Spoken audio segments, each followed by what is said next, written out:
Hi everyone, my name is Dhanunjaya.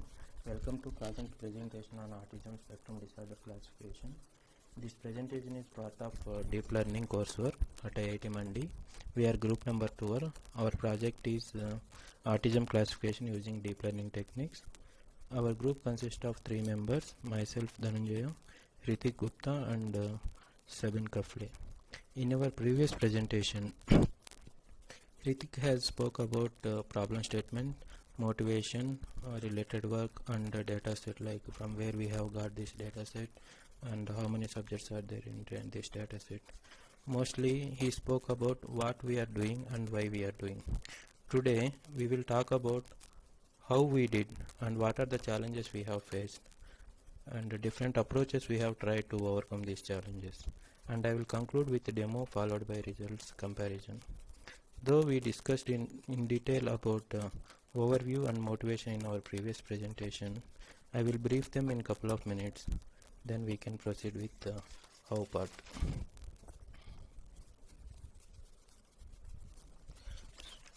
I would like to start by introducing autism disorder. Autism is a spectrum disorder which impacts the nervous system and affects the overall cognitive, emotional, social and physical health.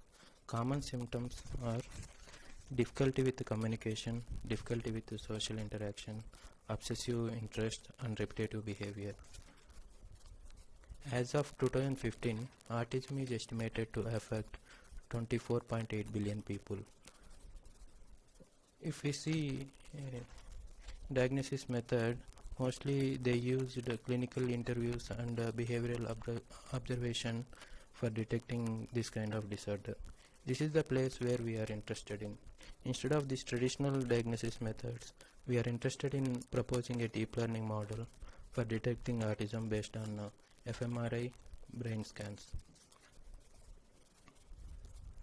So ABIDE, we collected data from ABIDE. ABIDE stands for Autism Brain Imaging Data Exchange. It offers 2 large-scale collections, ABIDE 1 and ABIDE 2. So we have downloaded ABIDE 1 dataset from various sites. ABIDE 1 collection has total subjects of 1112, out of which 259 are affected and 573 are normal subjects. So this slide represents our mainstream pipeline where we have downloaded data from ABIDE, then we pre-processed it with using FSL, then output of pre-processed data is passed through GIFT for component extraction, then we use a 3D CNN for classification. So I will discuss about pre-processing. So we have used FSL for pre-processing. So what we have done as part of pre-processing is slice time correction and motion correction, then registration. So once slice time and motion are corrected, we registered each brain image with FSL in order to keep affine same across all the fMRI images.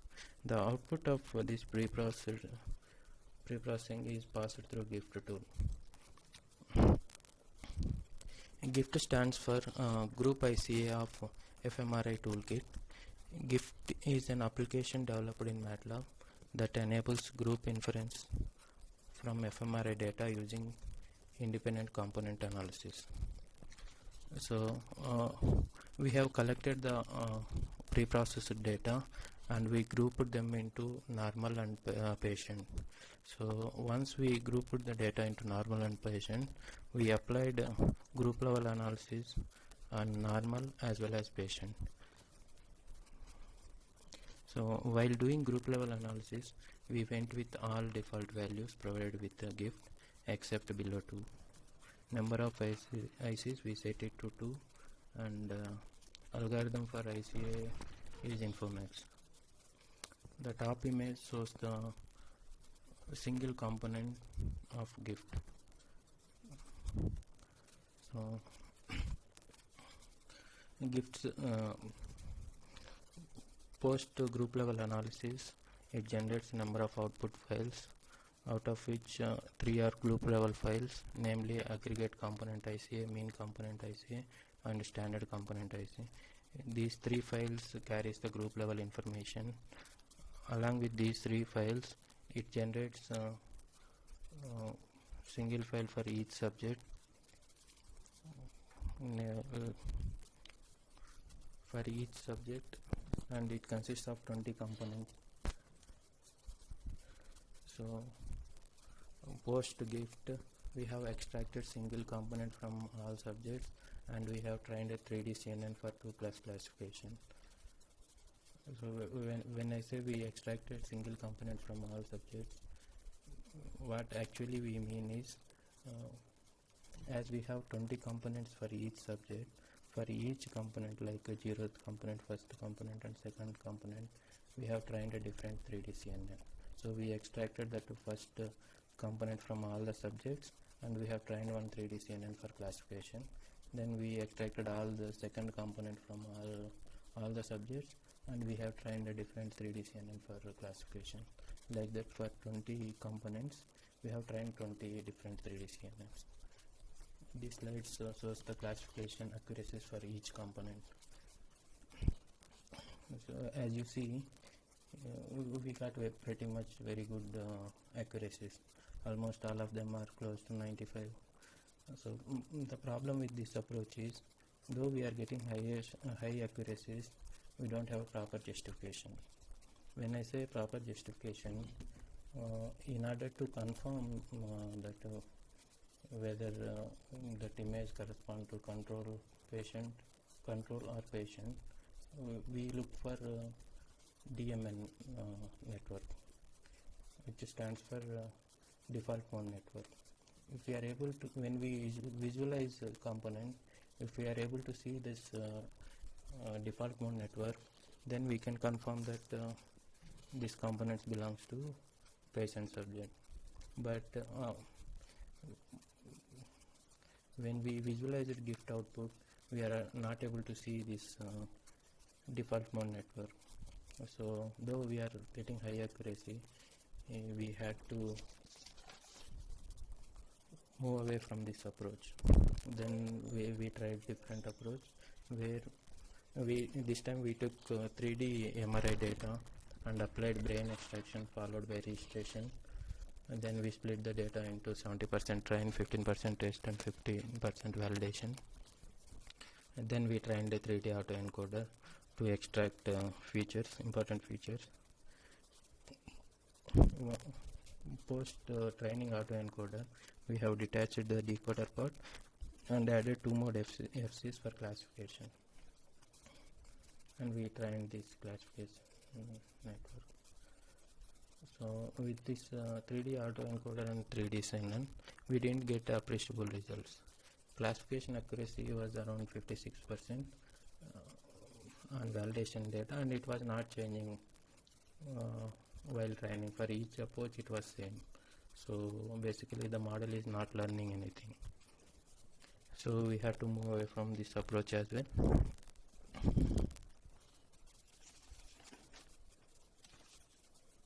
Based on the experience we got while implementing approaches we discussed so far, we realized that temporal information carries importance for our classification. So we proposed a new approach where we trained autoencoder for extracting spatial features, and then we trained a GRU for extracting temporal information. So in this model, what we have done is, we took each patient fMRI data, which is a 4D volume, and we extracted 3D volumes from these 4D volumes, and we trained autoencoder on these 3D volumes. Autoencoder is a 3D autoencoder.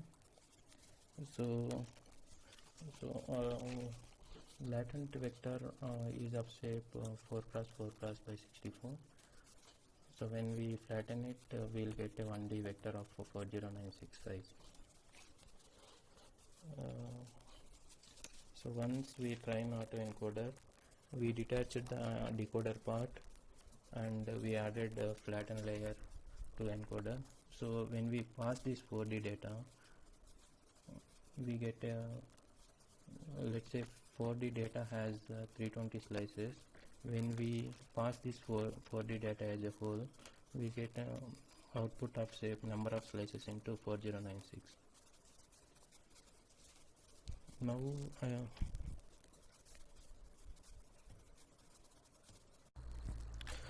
Now let me walk you through the models which we have trained as part of this approach. We have trained 3D autoencoder to extract the spatial features from each 3D slice. In our 3D autoencoder, we have used 3 encoding blocks. Each block has 3D convolution of with filter size 3 and Rayleigh activation, followed by batch normalization and max pooling of pool size 2 and stride 2. Then we use 3 decoder blocks. Each decoder block has one upsampling layer followed by 3x3x3 convolution layer and batch normalization layer. We have used sigmoid activation at the output layer as it is a pixel level segmentation, and we used the MSC loss function and ADA delta optimizer for training our model. After training 3D autoencoder, we detached decoder part and flattened the output of encoder to get 1D vector of size 4096 for each 3D input slice we pass to the model. By this approach, we are fetching the spatial information. But as we mentioned earlier, temporal information plays a major role. While training the classifier with spatial information alone, our classifier is not learning. So, in order to maintain the temporal information through encoder, what we have done is we passed entire fMRI brain image from each subject as input to our encoder as single unit, which is essentially some finite number of 3D slices. The output we get from encoder is same number of slices as input cross 4096, where 4096 is spatial information for each such slice. For example, if our input 4D data has 320 3D slices, then the output of encoder will be of shape 320 cross 4096, where 320 is the number of slices, which is same as input data. In this way, we are maintaining temporal information without disturbing the slices. And the output of this encoder is used to train our LSTM or GRU classifier. We have trained both LSTM and GRU classifiers. So as you can see here, with the GRU model we are getting 56% accuracy, and with LSTM we are getting 62% classification accuracies. So we got better results when we used LSTM than GRU. Let me show you the model architecture of LSTM classifier.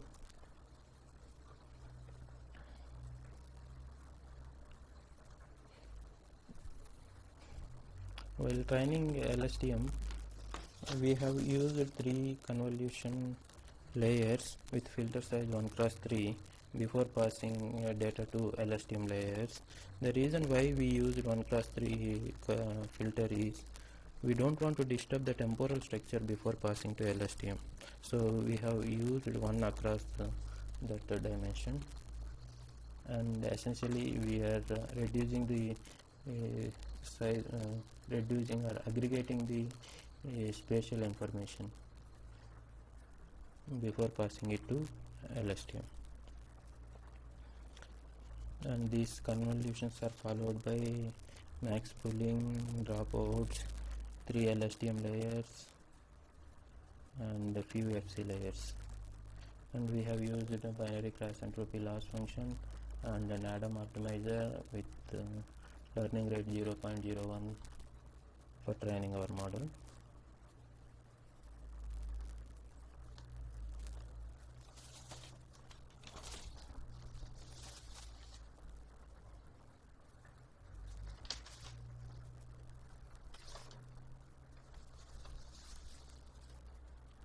Let me show you demo on how accurate our classification model is by evaluating the model against test data.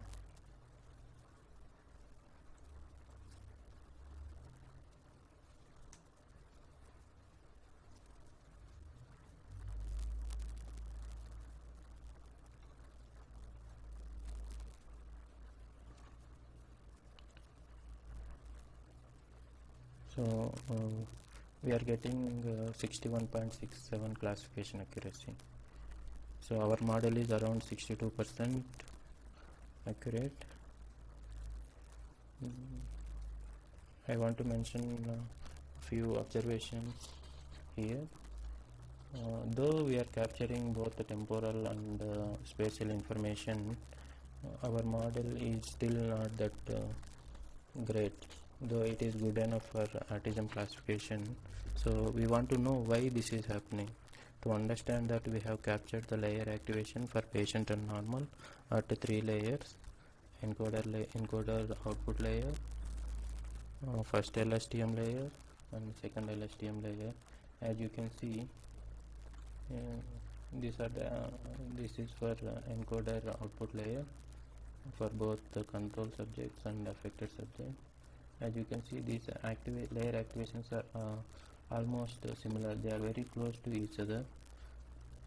Same with this is for layer 1, LSTM layer 1 for control subject and affected subject. So here also we can see these two layer activations are almost similar. They are very close to each other. These are for layer 2 LSTM. These layer activations are also very close. So as you can see, the layer activations are almost the same for patient and normal across all the stages.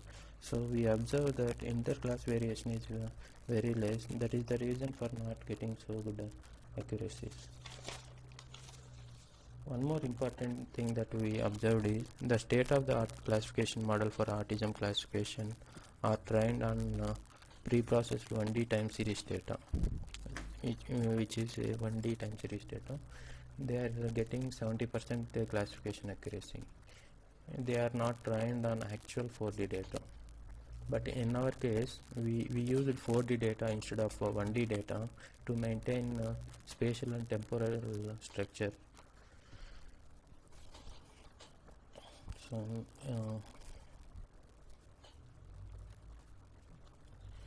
future work. In our current approach, we are training autoencoder and classifier separately. Instead, we can combine them and we can train end to end, so that the loss of LSTM classifier is back propagated to encoder. That way we might capture any missing information, in case any, for better classification. So finally, I would like to conclude by thanking my team for their dedication and hard work. A special thanks to Ranjit sir, Aditya sir and Dak sir for their guidance. Most of the ideas we discussed so far are borrowed from Ranjit sir. Thank you.